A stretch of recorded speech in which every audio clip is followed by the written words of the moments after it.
predictable maybe than what we saw with the shorter track configuration of Fairbury last week. Some of these guys are going to have an advantage. I think a lot of people have been talking about Ryan Beagle having an advantage tonight. But, it's going to be an ebb and flow for these next 2 weeks, but there's a lot of battles to watch. Yeah, and how about Adam Hilton, fresh off that race win at Fairbury? I don't think anybody saw that coming this season, let alone at a place like Fairbury. But you know what? If it is going to happen somewhere, I guess Fairbury is the place to do it. That's a kind of wild card format for these guys, that quarter-mile racetrack. The bull rings tend to mix things up. Qualifying now on the way and underway, actually, here at the Eldora Speedway. Times will populate there on the left side of the screen on our ticker. Connor Ross, first out onto the racetrack, or at least one of the first drivers out there. Michael Hackett up there as well. You see Travis Miller quick to go ahead and throw his first punch. He goes quickest first, but then Michael Hackett comes in and steals it. Yeah, and we've known Michael Hackett as being one of those guys who's really strong at the beginning of nights. Travis Miller has had his ups and downs this season as well. Brett Rolls goes to third on the grid, and we'll see if he can better his time this time through. Michael Hackett still stays at the top end. There's Travis Miller looking for some championship points, and a little extra help with some bonus points is what he's really going to need. But Michael Hackett holding him back from that right now as Ryan Soucy's out on track. Another driver's out there on the racetrack. It's the 077, well, the 77X. Either way you want to look at it, Brandon Plank. And this is a guy we've got to watch. And he can still have a falter. He can still end up having to use his drop in one of these 2 weeks. And I think really handicap his season, especially if he gets wrecked in both. This championship is not at all over. First lap out, no time, actually. So that might have just been his out lap. I'm kind of surprised by that. So we'll see what he can do here. Lap number 1, kind of middle to high side. I'm also very surprised that he's running so high up the racetrack in qualifying. Yeah, at the beginning of the night, you've still got a lot of grip down low, and especially in qualifying with the track being fresher, it is kind of surprising to see him all the way up the racetrack. The banking is kind of high up there, though, so maybe that's what he's looking for. Going to try to rifle it off the top side and dip all the way down through turn 4. That's the line you want to use. And to the line again. P11. Yeah, he stays in the same spot. Well, he got bumped back a spot, actually. Somebody put up a time and got into the top 10, bumped him out as he was in 10th place for a moment. There's Matt DeRitter looking for some stuff, and he's actually running the same line, Andrew. He's running up at the top side. Yeah, I think that's kind of the popular line. I wonder if that's just a matter of carrying speed in these cars. I know big blocks need that momentum, that you want to keep the motor spooled up. I really wonder if it's just a matter of saving the momentum, kind of carrying speed around the corner as opposed to dipping down there and maybe bogging the motor down, trying to make the corner on the bottom side. I know if it was sprint cars with all that downforce, especially if it was a winged sprint car, you'd be on the bottom side here in qualifying, but obviously things a little bit different here when it comes to big blocks as qualifying runs its course. Michael Hackett, Travis Miller, Brett Rolls, Gavin Isley, the fastest 4, and the guys that should head up, well actually it should just be Hackett, Miller, and Rolls that head up the heat races here in just one moment as we get ready for heat number 1. We should not have consies this evening as we are checking in under our 26 car limit, but we'll see just to be sure of that here in a few moments. Heat number 1 on the grid though, Michael Hackett, your fastest qualifier. He will start this first heat from pole position. Isley rolls off second. Ryan Soucy, he'll start from third. Alan Slight there in 4th. Dan Sider will roll off in this heat race from 5th spot. Tyler Pachalski in 6th. Starting 7th, it's Dean Reynolds in the number 79, Joe Matthews in the number 9, and starting 9th, shotgun on the field for Heat 1, that's Double H, double 9 even, Hunter Hallberg. And this is going to be a kind of predecessor for the night. We watch guys like Michael Hackett on a regular basis in these heat races. These guys are very strong when the track's still kind of young. You look back in the grid even a little bit. Ryan Soucy, Dan Sider, some guys who've made a little bit of noise. Joe Matthews, he's starting in 8th place, but he's gotten himself into the top 5 fight for the championship at the end of this season. He's had a couple really strong runs, and I believe outside of Bristol, he's been on, a 4 or 5, maybe even 6-week top 10 streak. Outside of the Bristol race 2 weeks ago, he's been doing very solid and very consistent, which has gotten him into that 5th place, but he's going to be one to watch as we trek through the race tonight. I do think Joe Matthews is onto something here as the season comes to a close, and I think if next season were to begin right after Charlotte, just one week later, go right back into it, I think you'd have to watch for that number 9 to be a threat for the series championship. Certainly, he's just hit on something recently, kind of like Andrew Clark earlier in the season, where he just found something that seemed to work. It just seems like everything has worked lately for the number 9. First green flag of the day. Here we go. Green flag in heat number 1. 8 laps the distance.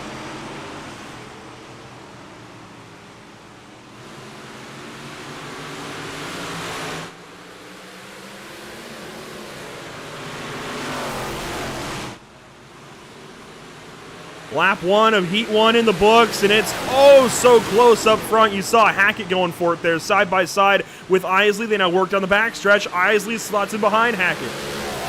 Yeah, Hackett trying to kind of manage a line where he could get in front of that number 18 car. He's going to allow himself to take the lead as Susie's going to maybe put a little bit of pressure on the 18 car for second. Ryan in third place right now as Hackett goes quickest again. They're going to the top side of the racetrack, still pretty young. But I'm liking the lines that Slight and Pachalski are running a little bit lower. Well, now, as I say, Pachalski goes to the top side, but just getting a little lower off those corners seems to be helping them a lot right now in this first heat race. Looks like graphics are going to play with us once again. We've had that a few times. Let's go ahead and see if we can get this to work for us just a little bit as these guys work around the Speedway. Lap 4 coming to lap 5 of 8 in this first heat. Alan Slight looking pretty good in that number 2. He slotted into that fourth spot. Pachalski right behind. You know what? We might have a pretty good battle here for the transfer.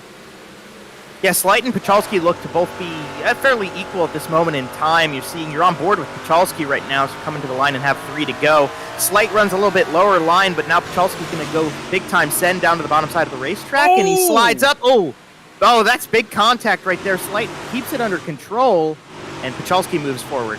He hit him. He didn't just hit him. He hit him. As that puts Slight back a little bit, but still a nice little battle here for fourth. Now, we shouldn't have to worry about a transfer. Slight comes up. Oh! That looked a little naughty. Yeah, that looked a little bit like there was some intent there. Flipping there on the backstretch goes Alan Slight. No caution here in Heat 1. We keep racing. White flag is out, presented by Tucson Sound Art. Here come the leaders in the backstretch. Slight is still there. Oh, Ryan Susie just gets by to wrap up the first heat of the day. It's going to be Michael Hackett out front. Second place to Isley, third to Susie, fourth to Sider. Then it's Matthews, Reynolds, Pachalski, Slight, and Holberg wrapping up this first heat race. Wow. Yeah, Hunter Holberg, I feel really bad for him because he just came along and got he was innocent in all of that.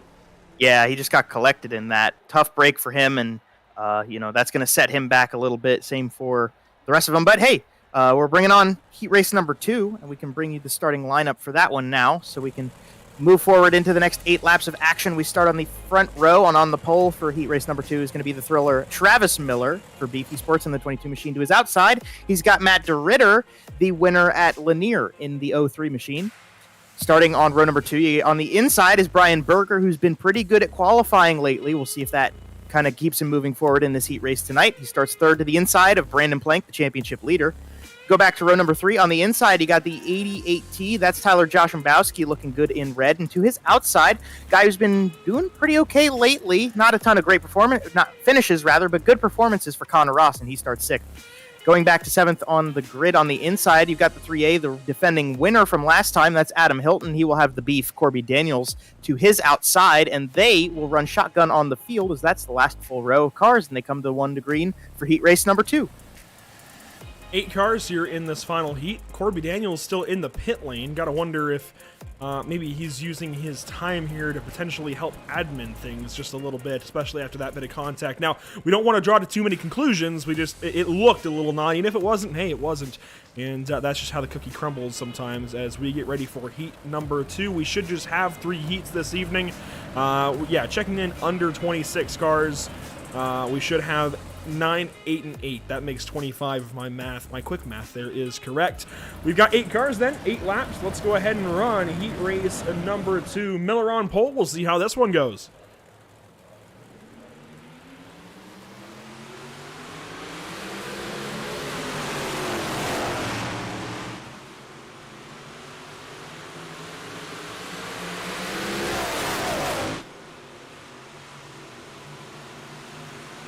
First lap complete in Heat 2. It's Miller out front, then DeRitter. Berger loses 1 spot. Plank on the top side, and this is where points start to come in. That 77X is going to go up there and fight now with the 03 car to get 3 points in this heat. If he can do so, that really nullifies anything Miller can do in this race. Yeah, we've been talking about these heat race bonus points all season long, and it is a very crucial part of the night. Brandon Plank, he's showing he's fast right now. He goes purple, but Travis Miller still holds the lead. And I wonder if Matt DeRitter's going to try to kind of help his buddy out in front right here. He's at least trying to put up a little bit of a run, but Plank on the inside, I think that car's just a little better down low, and that 77X looks like it should be able to, over time, make that pass. Or get the elbows out. That'll help it too. Oh, Brian Berger comes through, gets to Ritter again. They now go side by side, 3 wide down to turns 3 and 4. Ross goes on through, that's for third. Now it's Berger on the outside of both of them, and he gets a spot back from DeRitter. Up on the outside now of Connor Ross. He's going to go for one more out there. That would be third if he can get it back from Connor. And he's got it. Berger goes around the outside, put him in third place. Adam Hilton now making a run to the top side of the 35, and the 3A car might take over fourth, and he does. Past the line again, 3 to go. He goes to the way high side. DeRitter looks down low. That momentum's going to founder away. Beef back out on track, and Connor Ross falls back. Oh, contact into the wall for Tyler Joshimbowski. DeRitter and Joshimbowski contact there. They come out of turn 4, sort that out. 2 laps to go now as Travis Miller is just trying to stay high, wide, and handsome and stay well away from that 77X. At least here he's doing all that he can do, right? He's controlling his destiny to the best of his ability. Yeah, for sure. The white flag presented by Tucson Sound Art comes out for Travis Miller as we're watching, not him, rather, out the back. And we see Brandon Plank within the sights, looking for an opportunity to pounce, but I don't know if he's going to be able to do it. Travis Miller holds on through 3 and 4, runs a middle line, and the momentum's going to carry him out of the final corner. Checker flags out. Travis Miller just beating Brandon Plank to the line, then Berger and Hilton round out the top 4. That is heat race number 2. Joshimbowski purple on that final lap, and here comes Corby Daniels.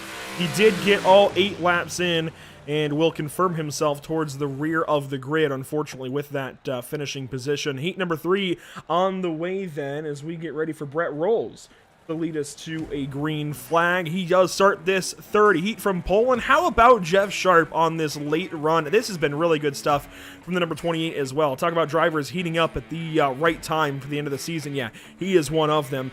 Starting in third for heat race number 3, that's Scott Fritz, somebody who's had some bad luck lately, but a lot of speed in that 48. He starts third. It is the Wild Child, Tana Correa, on his outside. The Pistol, Jamie Porter, will roll off from that 5th position. Ryan Beagle rolls off 6th, and rolling off 7th and 8th in the final heat of the day. That's Dean Meitzler and Mike Wenner.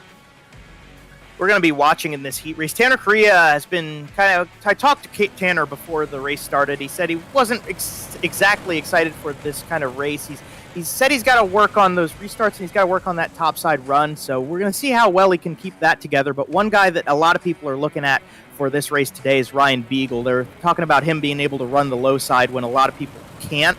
That won't really come into play for heat race number 3, but this is definitely going to be an important heat race to watch for him. If he's going to put himself in a good position, he's got to get a good starting spot in the feature, and getting those positions in this heat race is how he's going to do that. So we'll have to watch that 84. Going to also have to watch Brett Rolls in the 17. He's still looking for that first win of the season. Beagle rolls off 5th in this heat race. You can see him right behind Tanner Correa there on the outside. Rolling off 6th, right behind 4th position Tanner Correa as we get ready for the third green flag of the day. And let's watch this actually on board with Ryan Beagle for the start of this third heat.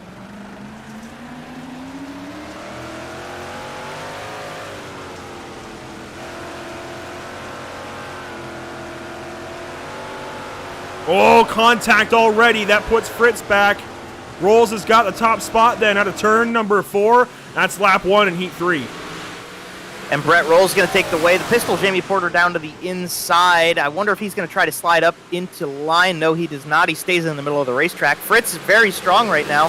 He's usually pretty good in these heat races. He's holding on to third just barely as Beagle's looking to the inside. Contact a little bit. Keep that car under control, and he saves it, but Jeff Sharp might be able to take advantage and go into 4th spot. Once again, Scott Fritz, some bad luck there as now Sharp and Correa do battle. You see Correa try to manage that with that 28 car. Oh, Fritz in deep on the top side, uses the wall to his advantage. Maybe going to have the spot up there. He's got it at the line. Oh, Correa in the wall hard there. Fritz as well, but Correa gets all sorts out of shape. He falls all the way back as you're back with Brett Rolls, the leader. So no trouble for Correa outside of being all the way 4 seconds behind. Correa leads. No pressure from Jamie Porter as it stands. Ryan Beagle in 3rd place right now. He's running a little lower on the racetrack. Not the bottom, I'd say, but he's definitely more towards the bottom of where that grip is right now. Fritz is really slinging the car on the top side of the racetrack. Following Beagle here up out of turn 4. Beagle now going to stay high in 1 and 2. 3 laps to go in heat number 3. Rolls has a stranglehold on this field. It's Jamie Porter there in 2nd, Ryan Beagle in 3rd. And now Fritz going to try the bottom out of turn 4, going to try and cut off a bit of that exit, loses momentum at the stripe, Slots right back in behind the 84 car into the wall there, loses some time to Sharp, and he's still in the fence. Gets off the fence now. Meitzler looking to make the pass. Jeff Sharp has already done so. They're both trying to get around that 48 machine. Fritz is really good on the top side. White flag was in by Tucson Sound Art, comes out at the front end of the grid. Brett Rolls still leading the way. He's up in the wall a little bit. There was the 84 Ryan Beagle Porter off the line. Is he going to be able to make that big slide? Here we go. Porter way down to the inside wall. I don't think it's going to be enough, and surely it is not. Rolls with the heat win. It's Porter second, then Beagle, Sharp, Fritz, Meitzler, Wenner, and Korea last in that heat. And that should wrap us up for preliminary action. Yes, indeed, it does. A 5-minute kind of cool-down session, even though it's called warm-up. An opportunity for these drivers to shake loose a little bit. And believe me, we could use it ourselves. Just an opportunity, one more time, to get ready for some feature racing. It's going to be a wild one, Joe. I really do believe this is going to be one of the, I think, more exciting races of the season. I know we've seen kind of inconsistent car counts at Eldora before, but this seems right consistent with other races this season, and I feel like that heightened car count compared to seasons past at Eldora, that's going to make things really, really exciting. You said it towards the top of the show. It is one of the crown jewel racetracks. It is one of the premier racetracks that drivers want to win at in dirt racing, and for good reasons. We're going to see, I think, a pretty good night of racing, but we'll see that in just a few minutes. Big thanks to our partners here at the BRP iRacing Series and Pit Stop TV. We're going to take a step aside and be right back to you for feature racing from Eldora.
Sound Art introduces an entirely new way to listen to music in your home.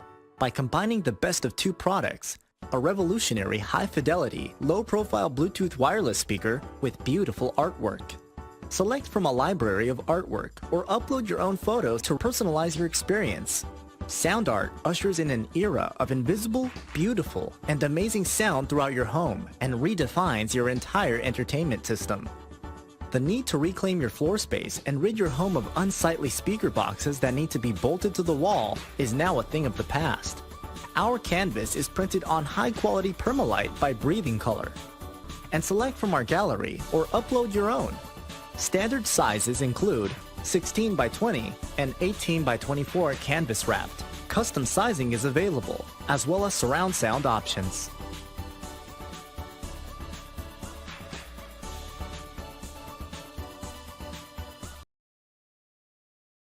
Have you found yourself trying to hide your joy because you're unhappy with your teeth? Your smile is the first feature noticed in an interview, on a date, or in family photos. We want you to be able to shine bright as your best self, and our teeth whitening system is the perfect step toward restoring your confidence.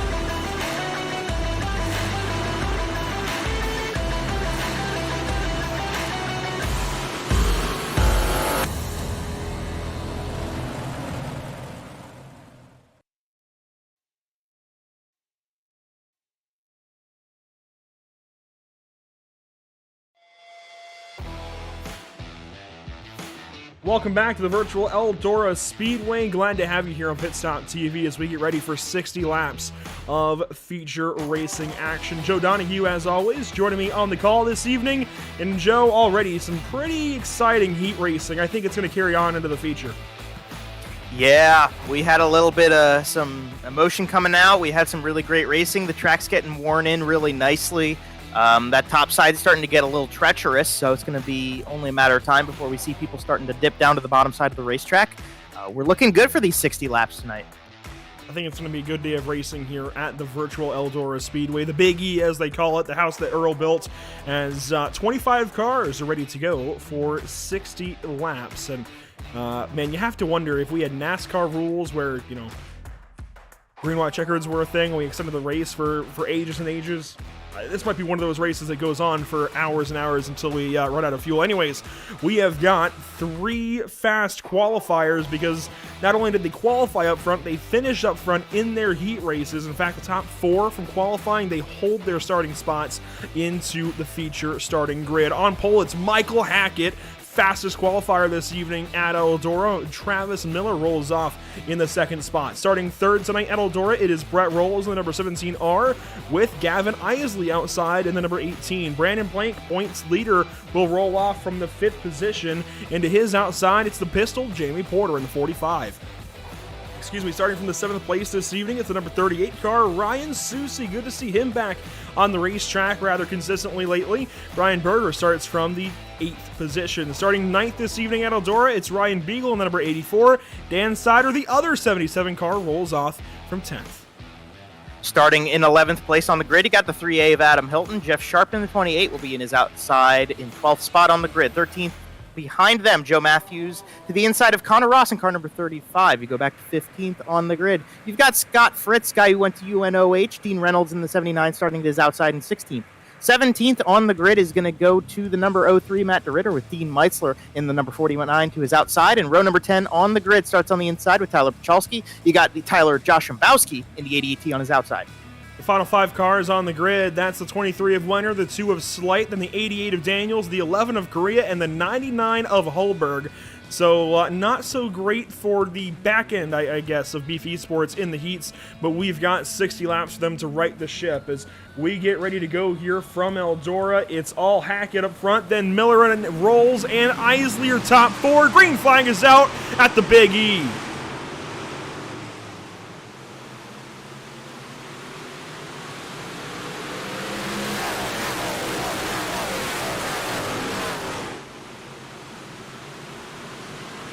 One lap complete, Miller leads. Michael Hackett still looking to the bottom side, looking for an opportunity maybe out of turn number 2. It looks like he's got a chance. He slides in deep to the bottom of turn 3, Miller to the high side. Brett Rolls is still there, and we've got a yellow flag. Matt DeRitter coming back out of the pits here. Something went on with that 03 machine. Yeah, right off of the start, problems for Matt DeRitter. That yellow came out in kind of a curious position. We'll see exactly how that impacts the race here in just a moment. But let's get a look back at this for the 03. Oh, that's kind of as it was in progress. Wenner got him from behind after things stacked up on the bottom side. Let's watch this one more time and see if we can't find the source of all of this stack up here. This is certainly a big one. This actually, well, it wouldn't have been off the start. It would have been lap number 2. So let's just ride on board. Starting right behind Scott Fritz. Let's watch how this goes. A little bit late to the throttle there, but things are okay out the back. I don't know what happens here on lap number 2. I mean, you see Joe Matthews get a little squirrely in front of him. That kind of, I wouldn't say that affects much, except it kind of backs him up to where Wenner is. And then here's 3 and 4. Contact with Meitzler and Matthews in front of them. Oh, there it is. Pachalski comes down. DeRitter slams on the brakes, and Wenner was just never ready for it. Yeah, they all got kind of stacked up together. There was a lot of things going on right there that kind of all compiled into one little mess of whatever ended up happening and caused some contact with the number 23 and the 03. Not too big of a deal, so they'll be able to get those cars back squared away and go double file and get ready for another restart. And what's important here is Travis Miller stays on point. He will get the lead for this restart. That's why I was talking about the caution flying at a kind of a an interesting spot there on the racetrack, gives the lead back to Miller and saves him for one more lap. But I think Hackett's going to be hungry off of this restart. We'll see what he can do. Green flag coming, the first restart of the day. And that one's going to get all handed up into Travis Miller right there off of the initial start. At least they go 3 wide for the lead through 1 and 2. They're staying 3 wide, and the yellow's back out. Problems back for Tanner Correa in the number 11. Yeah, that's problems. He talked about this before the race. It just wasn't exactly a race he was looking forward to necessarily. He's had some work to do to get that car squared away to be able to really compete for a top 3 or a win tonight. And we'll catch the replay back here, and we'll kind of walk through what happened again with number 11. Tanner Correa out of New England, of course, part of the oh man, that's straight into the wall for him. Part of the Creative Turnings family up there in Waterford, Connecticut, and that, unfortunately, is not how he wanted his night to get rolling off of the first restart of the evening. Not how anybody wanted his night to go, I think, in fairness. Oh, yeah, for sure. So that's not a good deal at all, and it just kind of on his own. He's working on that top side skill and everything, getting everything back together for that 11. You know, they call him the wild child, but around here, Jack Haudensfield's kind of known for that. But he's making his name for himself being the wild child. Restart's going to be single file this time, so we're going to have 4 done at the line. Is it going to be a single? This is still 1. We're getting 1 to green here. That was 2 to green there. We should double up, I would think. Or is it because we had the caution less than 1 lap from the restart? That actually would make sense if we would go single here. But 1 to green there. And you're onto something. Pace truck going to leave the field up there on the cushion, and we will get restarted this time by Bicknell Racing Products, Matt Ritter Designs, Jam Performance, Lindy Direct, Creative Turnings, and the Super Dirt Cars series supporting this BRP iRacing series and doing so much work to do so as the field rolls on by on the backstretch, leaving things in the hands of Travis Miller for this restart. Let's watch and learn.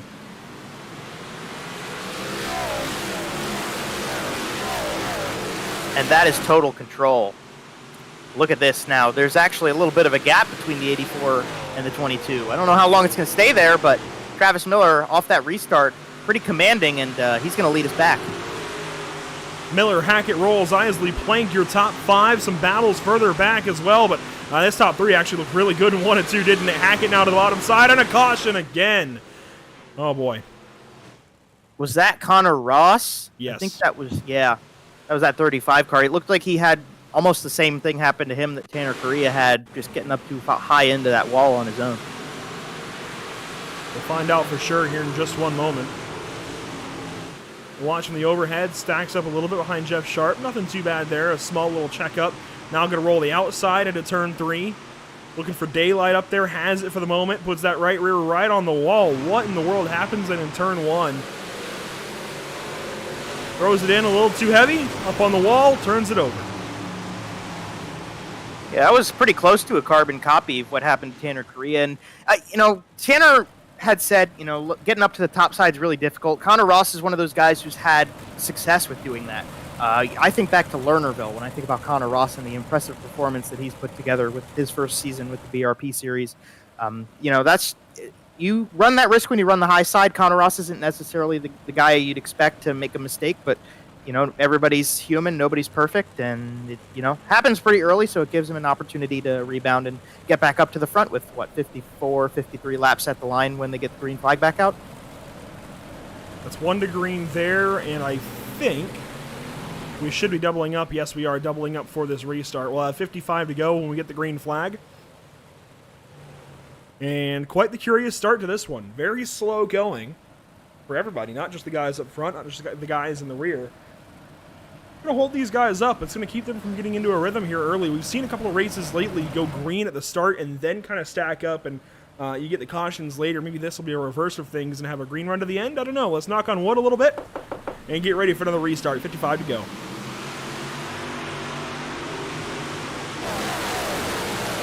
Already a run for Straight Jacket in turns 1 and 2 at the lead.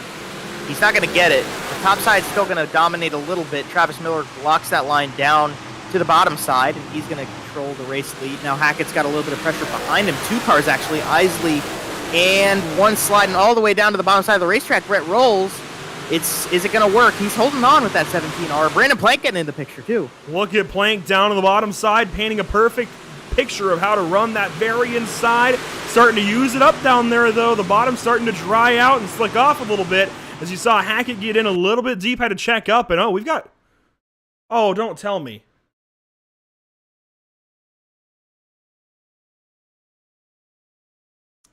Well, we will get things back for you as soon as possible.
Welcome back to it. Race cars on the racetrack. We like to see it. Miss a few laps, miss a lead change as well, it looks like, for Michael Hackett getting the lead from Travis Miller. Brett Rolls in third. Brandon Plank on the outside, battling for fourth.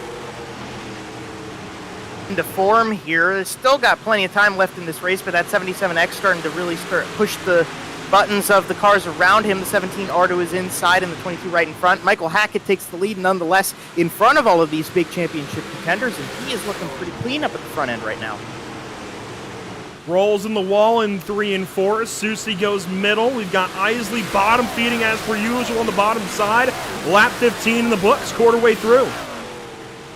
Yeah, they're running pretty smooth up at the top side of the racetrack still, but the bottom is starting to come in a little bit, and you look at guys like Gavin Isley and Ryan Beagle to start making moves all the way down to the bottom. There's Brandon Plank. He maybe tries to dip down and get a little bit of that exit momentum for the 77X. Trying a slide job, not going to get there. Miller's powering around the outside. Plank's going to have to come back in line and settle for third place right now, as he will stay there with Ryan Susi right behind in that 38 car, coming into form as well, and that red machine's looking good. I gotta be honest, Plank is looking really, really good right now. He backs up a little bit right there as Susie's all over the fence, but there we go, a good run out of 2 again for Brandon Blank. He's just able to diamond the corners in a way I've not seen anybody else do so far this evening. He's looking really, really good, but this fighting, it's allowing Straight Jacket Michael Hackett to walk the field a little bit, almost to a second now as Plank tags the wall again into 1 and 2 there. Yeah, and right now, there's a little battle here, maybe a slider coming from Brandon Plank. He goes up to the top side, so he completes the slide job. Will there be a crossover? It looks like there won't be, so another slide job coming as a credit from the 22 machine. Brandon Plank looks to the bottom side again. They're going to go back and forth right here as the crossover goes back to the 77X. He holds on to second place. Michael Hackett showing that he's got a little bit of practice in at Eldora tonight as he is a couple seconds up the road. 1 second ahead. And Miller in the wall again. That's not going to allow him to get around that 77X again. He's just going to see if he can make that slide job again. Now he's just going to have to wait a few laps and catch back up. Really good stuff here up towards the front of the field. There's some more battles throughout the field, though, as Rolls actually is in a pretty good battle here with Susie. Susie, a slider there in 1 and 2, up to the wall, and now Rolls digs down low through the dry stuff there on the back stretch. Susie all over the fence into the corner. That gives the position up pretty easily and opens the door now for Adam Hilton potentially. And actually, a really good comeback there from Ryan Susie. Gets back after it, and our leader is starting to encounter some lap traffic. Yeah, we've got the number 99, Hunter Holberg, right in front of Straight Jacket. He stays to the bottom side of the racetrack, so hopefully not going to be too much of a problem. He kind of come up the racetrack a little bit, right as I said it, so Michael Hackett going to go around the outside. Now they're going to pull even through 1 and 2. Brandon Plank catching up as a result of all of this. Now Hackett goes way down. Well, actually just cuts off the entry, and a caution fly is going to bunch the field back up as Josh Mbowski is up and over again.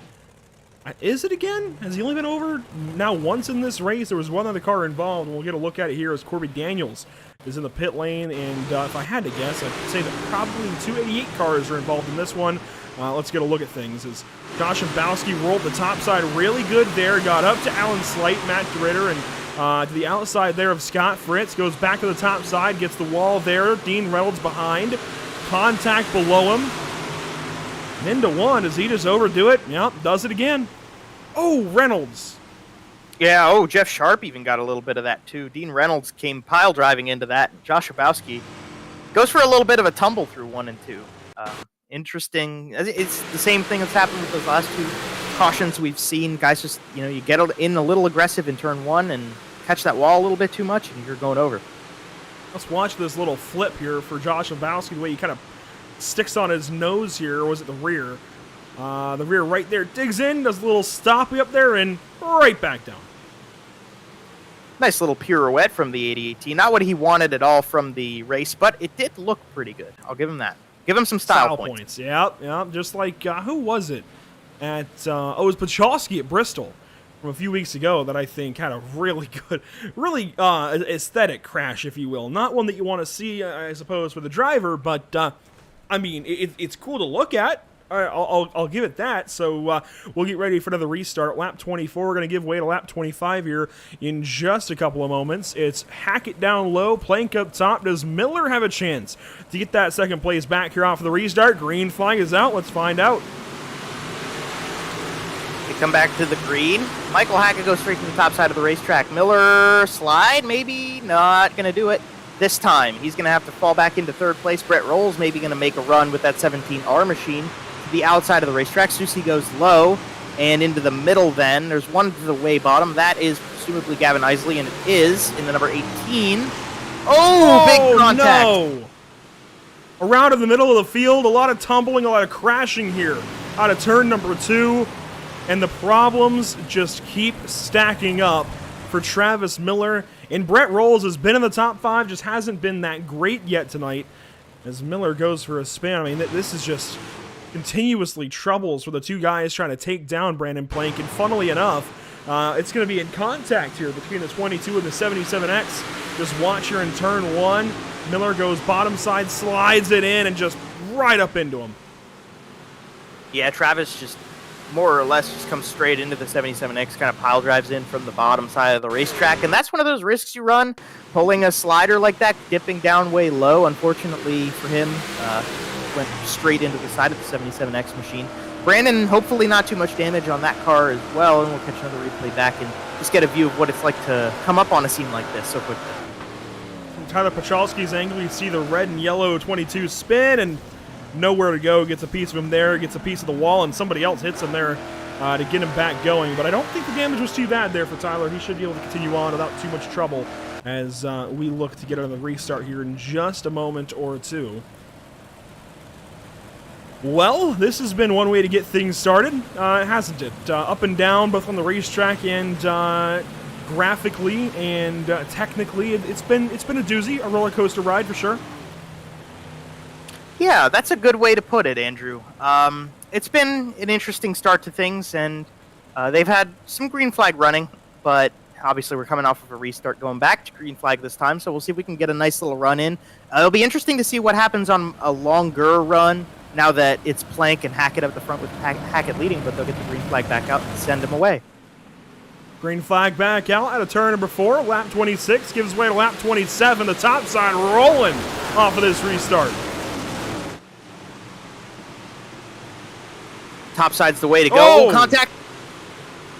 Hilton in the fence there with help from Rolls. They sorted out. Hilton still working out things with the wall, trying to make friends there with the outside retaining barrier here at Eldora. And we've got a battle, I think, brewing up front. We have got Brandon Plank bringing the firepower to this 84 of Michael Hackett. That's exactly what Plank needs to do. Just put down a vice grip on the field and grab yourself a championship. That was a wonderful metaphor. I really like that reference of the vice grip right now, because that's kind of what Brandon Plank's been able to do at a couple races this season, and right now Michael Hackett's kind of playing spoiler to that. It's given the 77X an opportunity to run this championship, and Travis Miller was his main competitor. He's kind of further back in the field after that incident, but Brett Rolls right behind him now still. That 17R, he just hasn't really had the speed to make passes on these guys just yet, but there's still half a race left, and there's plenty of time for something to change. I thought there was some crashing coming by the backstretch that time, but we stay green. That field further back is getting really, really shaken up. Look at these guys. Oh, my goodness. All over the place. 3-4 wide. Pachalski in the fence. Berger in it. You've got Correa here in all of this battle. Well, good stuff in the midfield. Yeah, there's Joe Matthews and Alan Slight in the middle with Brian Berger. A couple of guys who've been really consistent and strong lately. Brian Berger coming off his first top 5 finish this season last week. And right now, there goes one. Alan Slight and more problems. Jeff Sharp, Dean Meitzler, and I think Connor Ross down there. Jeff Sharp still stuck upside down on the back straightaway. I think that's going to be a reset for the 28. And what a tough break that is for him. Jeff's been so strong lately and having really good performances. This is not what he needed at all. It looked like things kind of started with the 2 car of Alan Slight. We're going to look at things beginning with the neon yellow and white 2. Things stack up. Oh, he makes contact there with Joe Matthews, but a netcode turns him around and collects Meitzler, who, oh my gosh, we'll have to watch that from Travis Miller's perspective. That's one of those season kind of moments where you have your whole season, everything you put into this flash before your eyes. That was close. Yeah, that was pretty surprising. On board now with Travis Miller for this replay. To see this again from his point of view, you'll see the contact right there. Slight goes up, and that little dip. Wow. Man, you can only think about what, you can only wonder what Travis Miller's thinking in that situation. I mean, everything he's gone through, and he's trying to get back up to the front end of this grid to get some points out of this race for his championship efforts, and that almost happens. I don't know. I'm glad I'm not in the 22 seat. That's for sure. Lap 32, when the caution came out, means we'll have lap 33 on the restart, just past halfway. And certainly a big thank you to all of our partners with the BRP iRacing series. You see them there on the left side of your screen. Let's get this race restarted up out of the final corner. Lap 33 is underway. What a great restart for Hackett. He's able to just slide. Oh, he hit the wall there up in 1 and 2 now, so that's going to kind of nullify it. Yep, here we go. Rolls to the bottom. Really good send that time from Rolls, but it's not good enough for any kind of position. Gets right alongside Brandon Plank, though, on the front stretch. And Isley, I think, has some big eyes down there on the bottom side, seeing the potential. Hilton now slots in behind Rolls. They all go to the top side, aside from Isley and Beagle. The 18 and 84 holding steadfast down there. Now Plank cuts off the exit just a little bit, trying to get some momentum.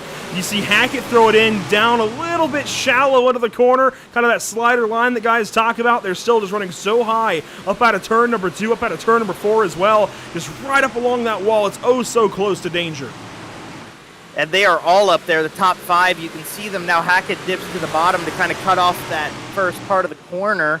He's going to lose that momentum, and all 5 of them back in a train together. You look at the end of the top 5 here, Jamie Porter. Interesting note, we didn't catch this initially, but Jamie Porter actually got an EOL at the start of this race, started at the tail of the field. He's worked his way back up to 5th. As we got a race for the lead right now, you see Plank trying to make the middle work. Is it going to go out of turn number 2? He can hold on. He didn't make the move, but he can keep the momentum up. So maybe in time, that middle line's going to start working for these guys. See Hilton and Porter both cut off the exit of that corner, and they make a lot of time up there on rolls. Guys experience. Oh, that scared me again. It's still scaring me here.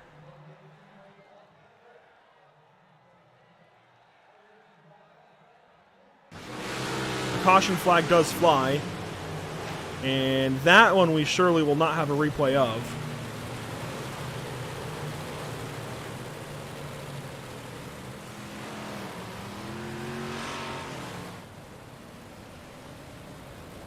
The caution flag once more. The field going to be brought to a stop. I see Travis Miller made it through, at least from the looks of things. I'm not quite sure who that yellow was for, but it does bring everybody back together for another restart, and I think this time it's going to be interesting.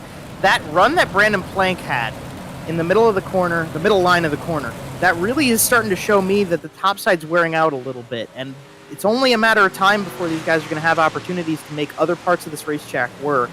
And you look at guys like Isley and Beagle at the bottom. You look at Plank to be able to make a run like that, or maybe rolls to the middle of the racetrack. Look at that line of good dirt there. Well, comparatively good dirt. Right where some of these guys are running their left sides, there's that line in 3 and 4 of slightly less used dirt. The guys have either run way up to the wall in 3 and 4, they've run a little bit lower down the racetrack through the middle. You don't have that same line in 1 and 2. I don't know what they're doing differently between ends of the racetrack, but you can even see it from this angle. There's just that line of semi-good dirt still. Maybe not quite as rubbered up. Right there, you see it. Right below that very top side. And I wonder if that's where guys are going to try and put their right rear, at least on entry, maybe even on exit here as this race goes on. We'll have to find out a little over 20 laps to go. But I'd have to imagine that's where some of the grip is at this point, at least some of the cooler dirt, and try and help cool those tires down as we get another restart. And the green flag comes back out. We'll have to wait and see. It's going to be a matter of time before we start seeing some of this action that Andrew's talking about with this fresher dirt. There's Brandon Plank looking to the inside of Michael Hackett. Rolls to the outside. He almost got the door slammed on him. Hilton maybe going to capitalize. And there goes Jamie Porter to the way bottom side. And he moves into the top 3 for the first time. Porter way down low. Now going to slide up right almost in front of Brett Rolls. Almost made contact with him there. Now let's go on board with the 45. Well, actually the 17. There's the 45 sitting in 4th place now.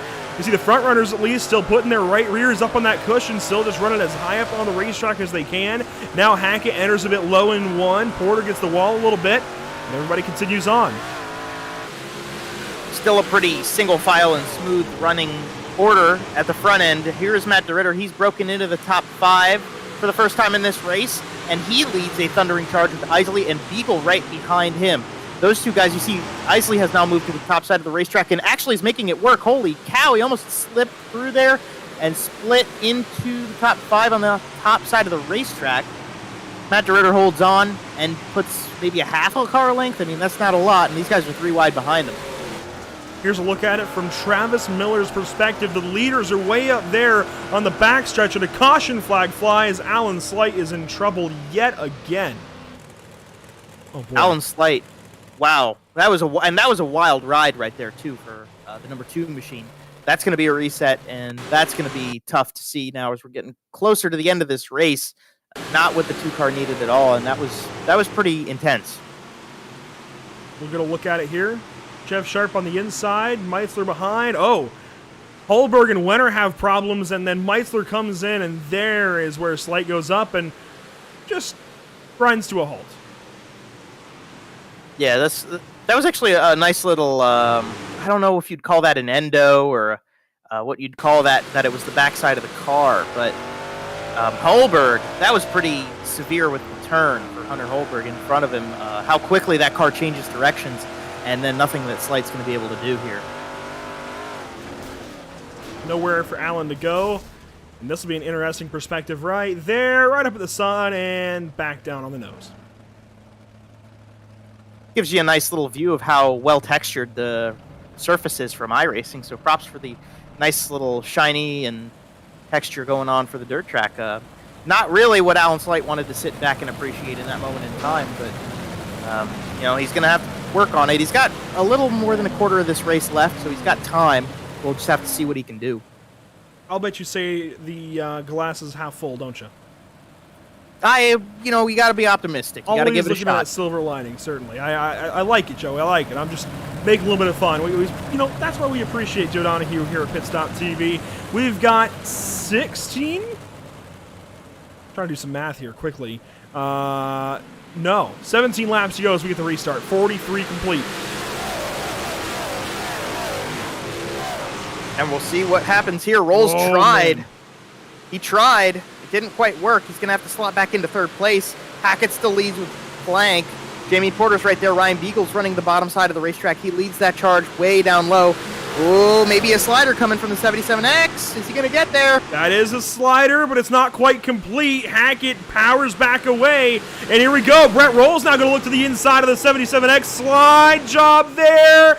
Can't quite get in front of him. 15 to go at Eldora, and we got sliders for second. Here we go, another one from Brett Rolls. Going to say have some White Castle on the way, and it's a drive-through then for the 77X. Gets that spot back.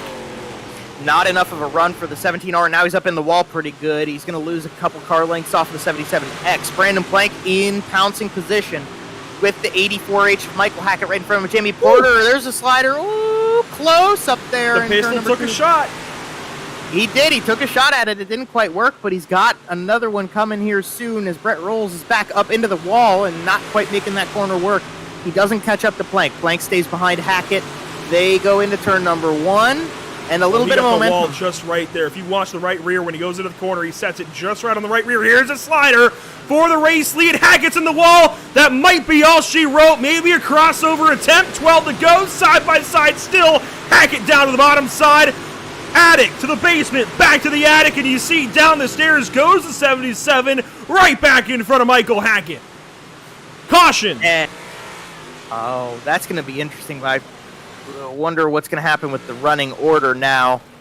Canada Korea involved. I think we got another yellow hit here. We're going to have 10 to go at the line when they go green again. I think Korea is involved in this. Unsure for now. Yes, he is the caution here for the umpteenth time it feels like, but it really hasn't been that bad in terms of yellows. It feels like it's been a lot, but it really hasn't been too bad. In fact, we can go ahead and prove it here. Only 7 yellows, not too bad for 50 laps, especially when you consider the start to this race. Just caught the inside wall, goes around. Does he get hit again? No, completely solo. And honestly, that's a pretty lucky break for Korea that he didn't get hit again. Secondary impact there. Yeah. A secondary impact right there would have definitely been a rear diff broken for at least one car, probably for Korea. So, you know, it could have been a lot worse for that 11 team. With the way the caution falls, the slider falls, here we go. Just outside 10 to go. We will have a double file restart, at least we should. And Plank is your race leader. Hackett second, then it's Rolls, Porter, DeRitter, Isley, Fritz further back there. Beagle, Hilton, Matthews, your top 10, it looks like. And we are going double file. We'll have 11 to go for this restart. Man, I don't know how you pick a favorite out of this, Joe. I really don't know how you do. It feels like the momentum shifted on that run, certainly, to Brandon's way. But with Brett Rolls sitting back there, Jimmy Porter in that second row, and still Hackett on the top side for this restart, I don't think you can count anybody in this top 5 out of the race, even that guy in 5th, Matt DeRitter. It might be a stretch for anybody else. Green flag is out, 11 to go at Eldora. Back to green. Nice restart for Adam Hilton. A little bit further back as there's Brett Rolls. Ooh, contact, and they stay straight. We stay green. A little bit of a bobble there. That's going to allow Brandon Plank to take the lead a little bit more commandingly, but Brett Rolls going to make a slider for second. Is it going to work? Not quite.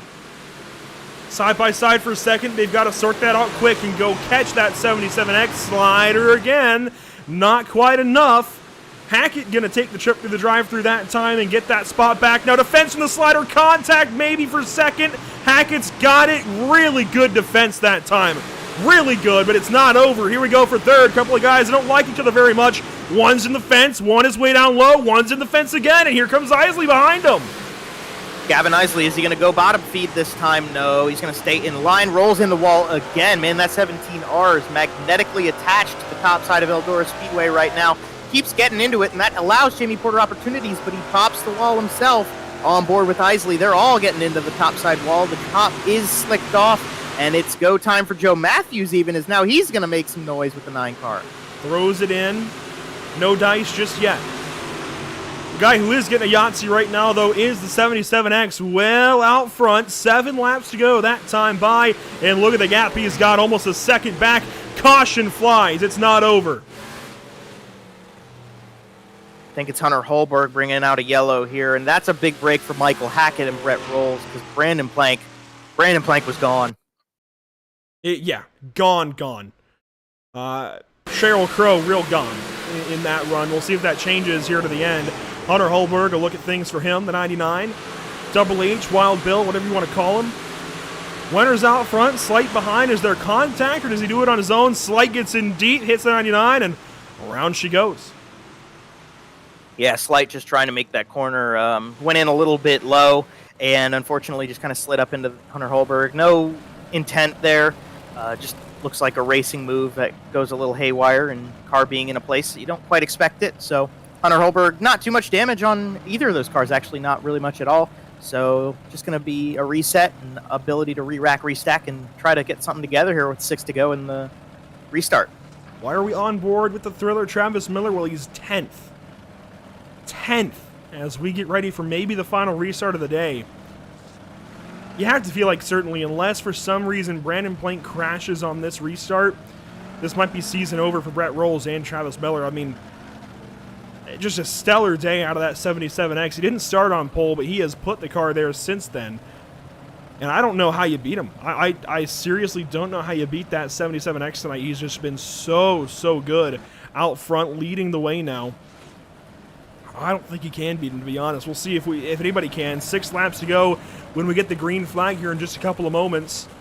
It'll be lap 55 of 60 when these guys restart. Brandon Plank already up on the bars, green flag. And not much of a restart for Michael Hackett right there. Ooh, he hit the wall pretty hard. Oh, Porter hits him! Porter hits him, squeezes that 84 on back, and Hackett's going to be none too appreciative of that one. Tries to throw it in and get him. Now Porter going to battle with Rolls. Plank is gone once again. Jamie Porter slots into second right here in that 45 car. Is he going to be able to put it together? Hackett almost got into Rolls. And Rolls almost gets into Porter down the back straightaway. 5 to go. They're going to be coming to 4. Brandon Plank leads the way pretty easily. Rolls with a big slider. Big contact. Matthews flips Isley in the back. Oh, that was pretty major. That was a big massive flip. hit. That's tough. That's so tough for Gavin Isley. He's just been very consistent, kind of quiet, but in the top 10 all race long, and right at the end, it all goes away. He does at least get back rolling, but this is going to be one of the bigger hits, I think, of the day. Certainly at least car-to-car hits. Watch Matthews come in, just blindsides him, flips him straight on over. And wow. Oh, Pachalski. Just a little bit of a love tap for the 21 car there. Yeah, I mean, Joe Matthews just slid into that corner and nowhere for Gavin Isley to go. Nothing he could do. Gets a pretty good body check and a little pirouette to end it off. That's not what Gavin Isley wanted at all. Such a strong run, like we said. All the way through this race has been inside the top 5, top 10, and that's where it all goes wrong. First on board there with, oh my gosh. I don't even know what that word was afterward. That was something there for Pachalski and for Beagle. That was Beagle first, then Pachalski's on board there at the end. That was certainly one way to view an accident as we get ready to get back after it with our leaders up front. Pace truck lights still on, and I don't know. That felt like desperation out of the 45 last time. And you got to wonder if somebody's going to try and move back on him, especially the 2 cars that are sitting behind him in Rolls and Hackett. That was that felt like desperation the way they made contact. Yeah, and it's maybe a little bit, but now it's going to be interesting to see how that transfers forward, because now he's sitting in second place, and he's got Brandon Plank right in front of him, right in his grasps. You have to think about what Brett Rolls and Michael Hackett are going to do off this restart, but this is an opportunity for Jamie Porter to capitalize on good position for the restart and maybe take advantage of a pass for the lead. Only time's going to tell, though. Coming back on the back straightaway, going to get the green flag this time, and we'll have to just wait and see what the pistol does. As opportunistic as he's been on these restarts, this might be the best chance for anybody else in the field to have a fair shot at Brandon Plank. We've got 4 laps to go coming to the restart. Restart, green flag is out, off and away, big gaps up front. I don't think Porter's going to do anything that quickly. Nope, in the wall they go. Rolls and Hackett, a lot of contact. Beagle checks up, DeRitter goes low. Oh boy. We got a nice little grouping right here with the 84H, 17R, the 03, the 84, 48. They're all pent up further back, but the race for the lead has separated itself pretty severely. Rolls trying to hold on to a podium right there on the outside of Hackett. He gets that run. Beagle's right there behind in the 84 as well, the regular 84. He's got the 84H straight jacket in the middle right now.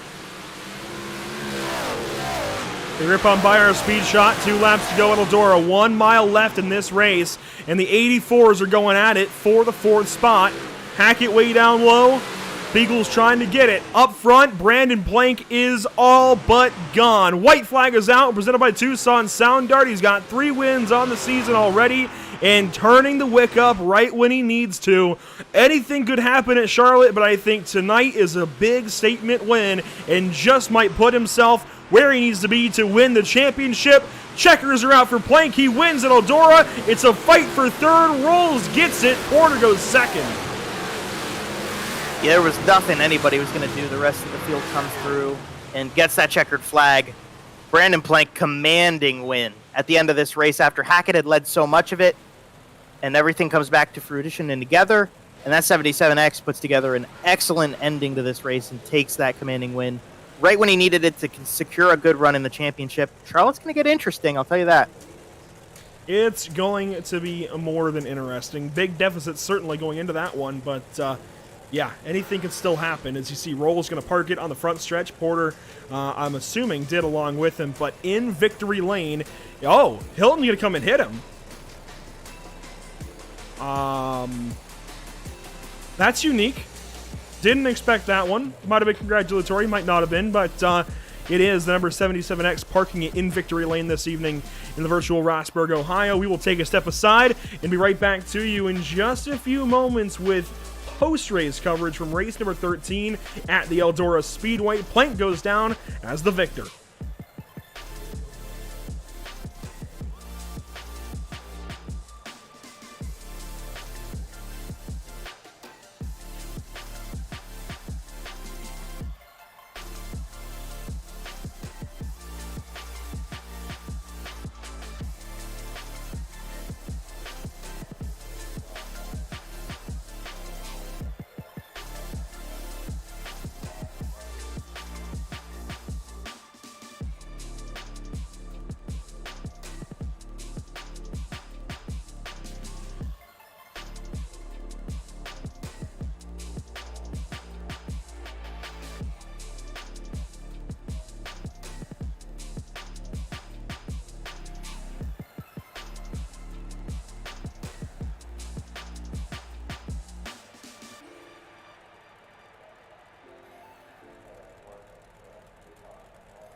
Sound Art introduces an entirely new way to listen to music in your home.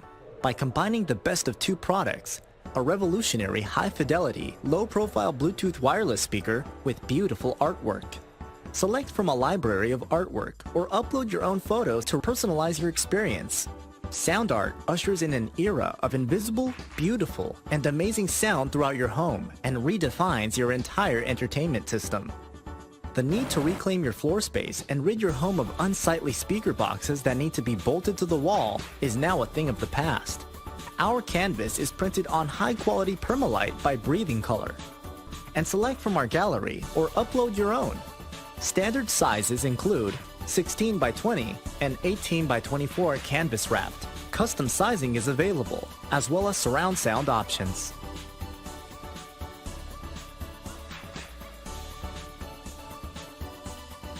After months of quarantine, we're all interested in how we can become our best self. The team at Permanent Makeup and Cryo is here to help you get the flawless makeup look every day without the extra effort or time. When it comes to your appearance, you deserve the best care that money can buy.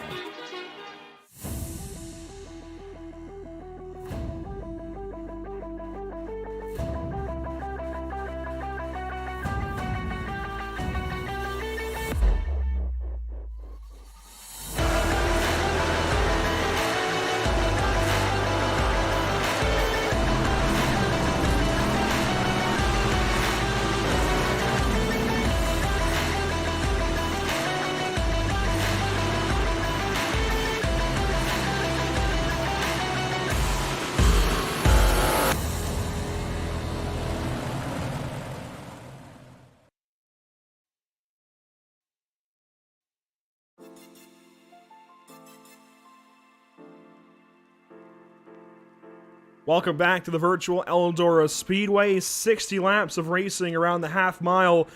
Done and dusted. Certainly dusted, very much so. I think that's one good way to put it. As Brandon Plank claims another race win. We've got 13 races in the books. And Brandon, it's a 4th win on the season in just 13. Do you make it 5 next week at Charlotte? It's tough.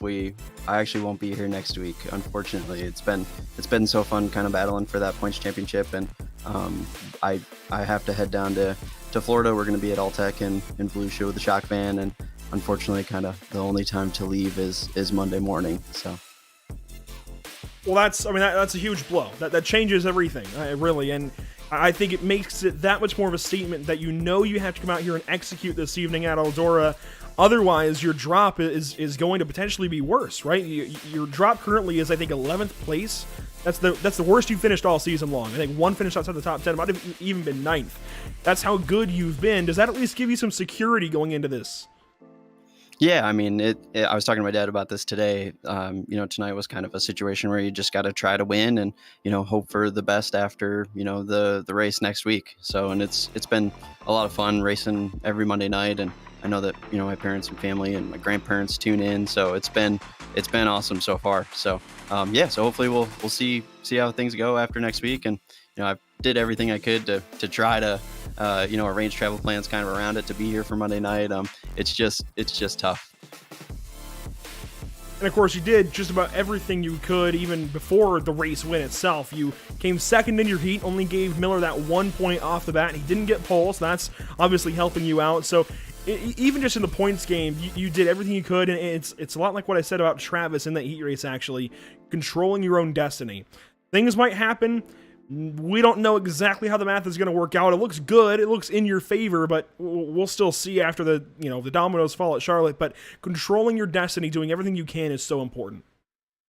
Yeah, for sure. And in the heat race, I ended up with a good result. I had to send Matt DeRitter a private message just saying sorry. Last thing I want to do is give somebody a right rear like that. So apologies to him. And the heat race result being right behind Travis definitely helped things. I wish that I did it in a little bit different way. Definitely unintentional there. But yeah, I mean the feature, the track was super racy, and 84 Hackett was doing a really good job kind of protecting the top, and it really, I was kind of falling in line, trying to just not get into the wall, so that in case he did, have his rear end step out a little bit, I might be able to, kind of throw a dive underneath and try to complete a pass. And tried a couple times and just wasn't clear, didn't feel good enough to kind of sail it in all the way at the top. And the racing was really good with Brett. There was a couple times where I thought we were going to be kind of mincemeat in the wall together, but we stayed out of each other, and I think that makes for fun racing to watch too. So with this being about all she wrote for your time of racing in this season, How do you look back on it, regardless of what happens next week at Charlotte? How do you look back on 13 races well done?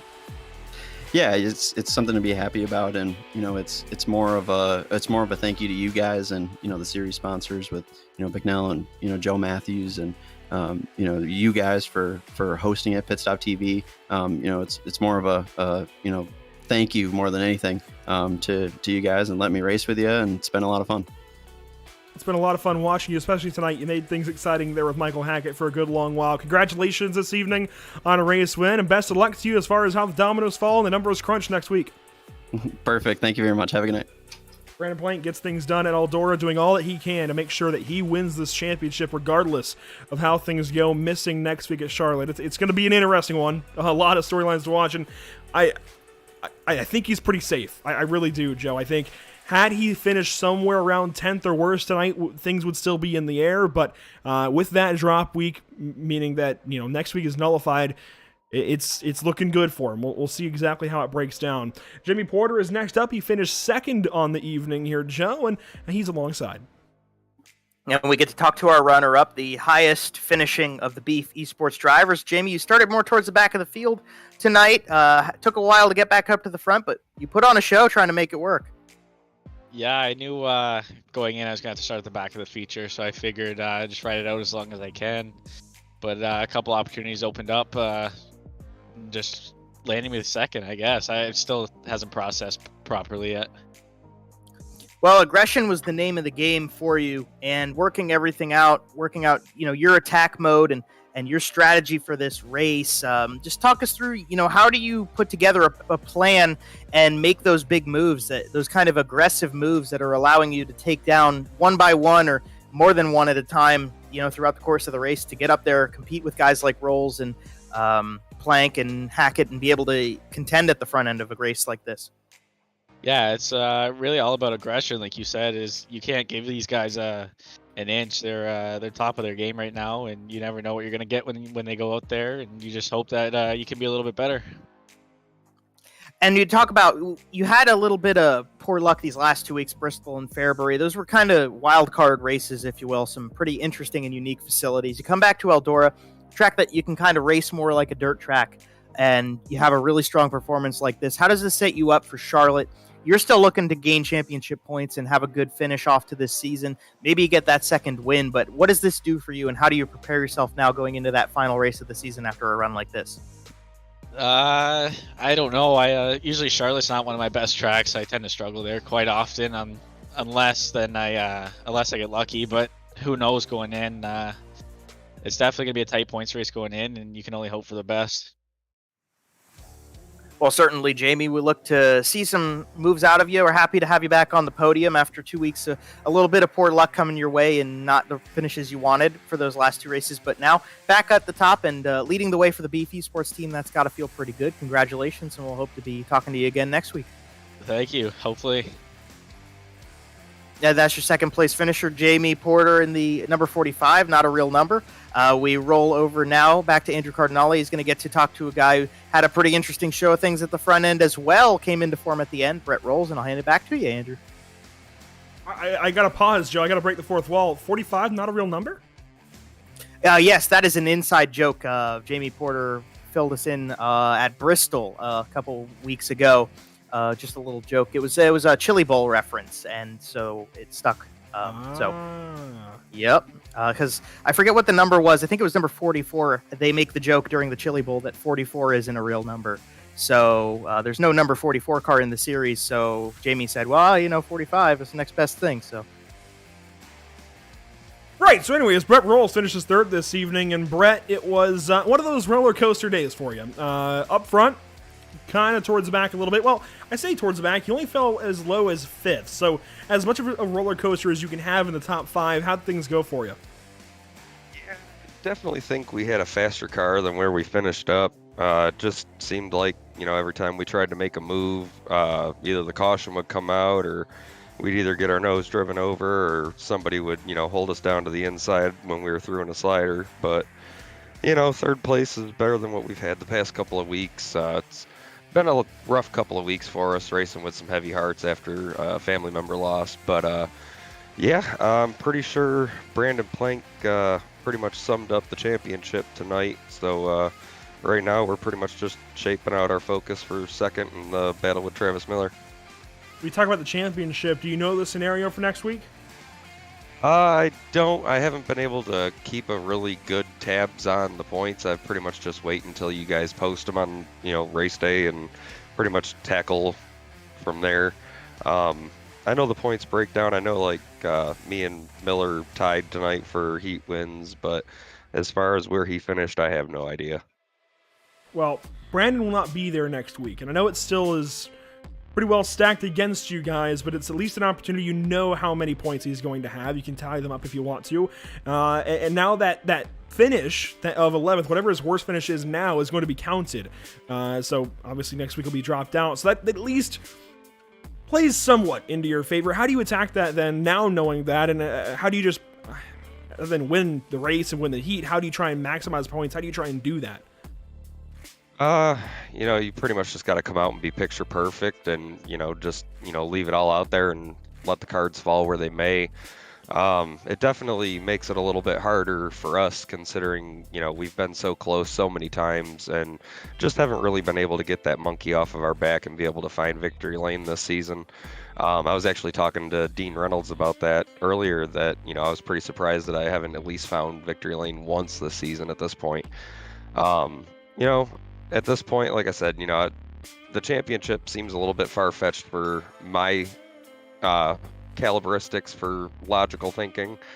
I'm pretty much right now just focusing on that race for second, and if we can somehow end up, finding a horseshoe at Charlotte next week and be able to, come up with our first win and maybe squeeze away a victory in the championship, that would be phenomenal. But right now we're looking to race for second and, just try to keep the realistic goal in mind before, the unrealistic.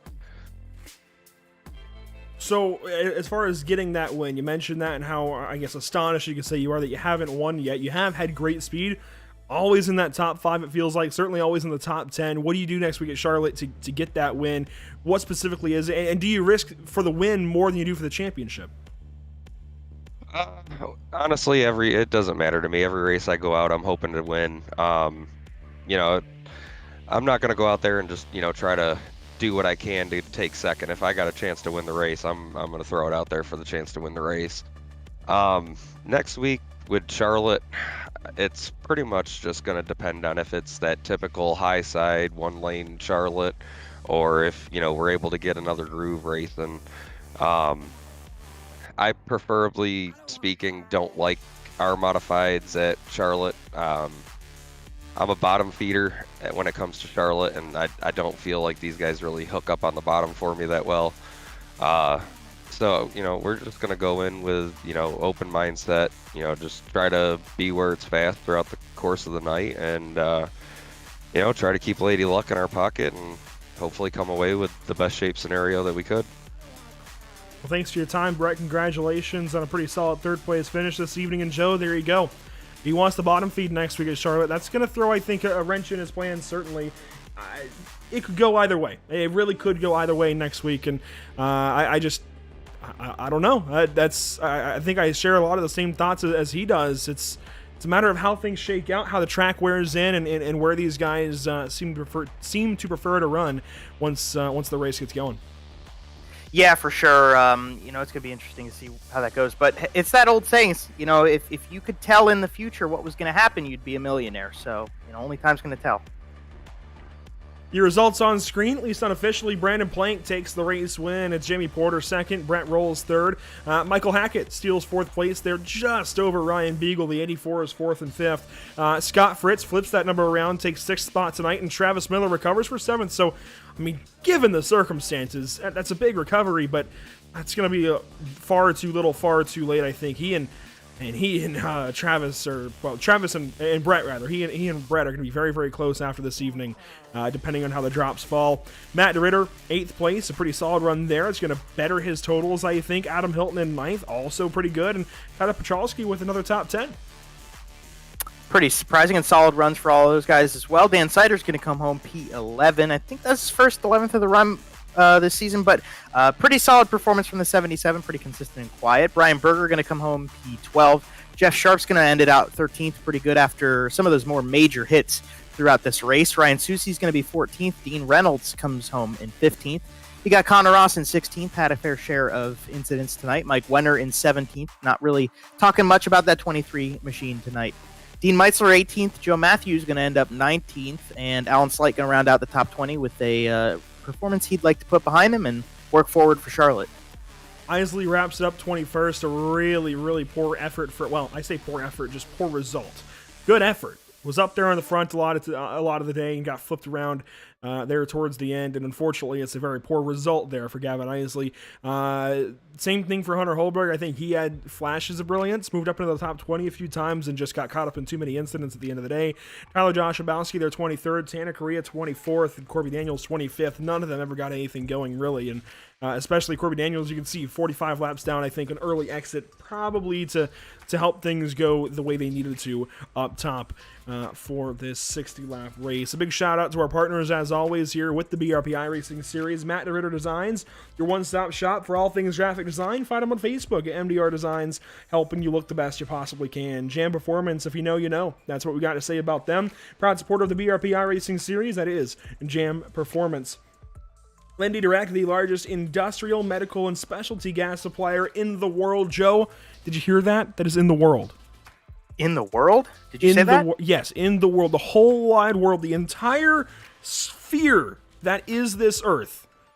They are the largest, gas specialty gas supplier in the world. That's incredible to think about, especially the fact that they are involved with this BRP iRacing Series. Head on over to lindydirect.com to find your closest location. Again, that is Lindy Direct. So like you can see the logo there, Lindy, L-I-N-D-E, direct.com for more information on Lindy Gas and Equipment Incorporated. Let's not forget Creative Turnings, custom wood and acrylic pens, bowls, cutting boards, and more. Find them on Facebook and pick up the perfect present for the ones you love. Creative Turnings of Waterford, Connecticut is here to serve you. And of course, the Super Dirt Car Series racing is on the way here in 2022. In fact, it's already started back up. And the Northeast Premier Series showcasing the big block modified Premier drivers is sure to excite. The ground-pounding, earth-shattering, window-rattling beast of the Northeast, it is the Super Dirt Car Series. And, of course, a blanket statement, the BRP iRacing Series, always brought to you by Bicknell Racing Products. Joe, it's been a fun time here at Eldora, but it's time to shift things into a different gear, quite literally, for the next few days. A lot of different gears throughout the upcoming days, the rest of the week here on Pit Stop TV. Yeah, for sure. There's a lot of really great stuff all across the platform of iRacing. We start off tonight, actually, I'll start that again. We start off tomorrow, again, with the BSR MX-5s. They're at Snetterton, and that's going to be at 3 p.m. Eastern Time in America, 8 p.m. in the UK, so we're going road course racing. And following that up the same night, so 7 o'clock on Tuesday, which is tomorrow night, that is going to be Nork, and they are going to be at Daytona, and that, I'm going to let it speak for itself. Be a good show. Thursday of next week is going to be BSRTC, and they're going to be at Snetterton for that race as well. That's just going to be the touring cars, and that will all lead us back to the finale of the BRP iRacing Series at Charlotte next Monday. But be sure to catch up. You got some road course racing, you got some oval racing. It's all going to be here on Pit Stop TV. Make sure you follow us on Facebook, Pit Stop TV, search it up. Twitter at PitStopTV_. Instagram at pit_stop_TV, and of course hit that notification bell. Make sure you're here and you get those notifications when we go live on YouTube, keeping up with all the great action across all our social media platforms for BSR, both with the MX-5s and with the touring cars, and of course the great Nork series with what should be a phenomenal show, and of course the lovely BRP iRacing series here with the Big Block Modifieds. And the coolest thing about the BSR races is, well, they aren't just races. They're 4 15-minute races each day. So it's really rounds. Round 6 for each series. 4 races each day. They're 15 minutes long, so they're sprint races. Mazda MX-5s, or Miatas as they're known more commonly, I think, here in the United States, and touring cars. So You got Hyundai, is it Elantras? Yes, Hyundai Elantras out there, Honda Civics, Audi TCRs. I think it's Audi RS3s technically. So really, really good cars going after it this week. And again, it's MX-5s on Tuesdays, touring cars on Thursdays, and right in between, in fact, Tuesday evening, that Nortona 500. That's so important, Joe, because that is our first broadcast with the next-gen cars on iRacing, and that is tomorrow. It's in less than 24 hours.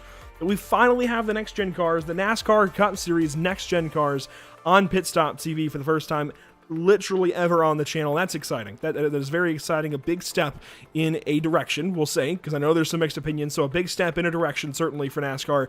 18-inch rims, I think, well, spec everything, just about. Motors are still up to the manufacturers. Wider tires, obviously lower profile tires than the 15-inch rims before.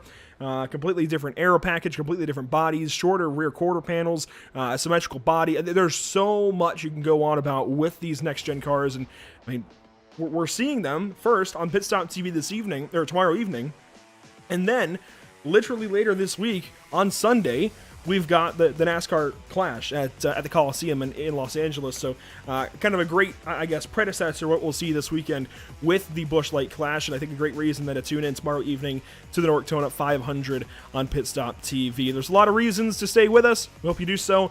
That said, that is it this evening from the Eldora Speedway. We thank you so much for being here.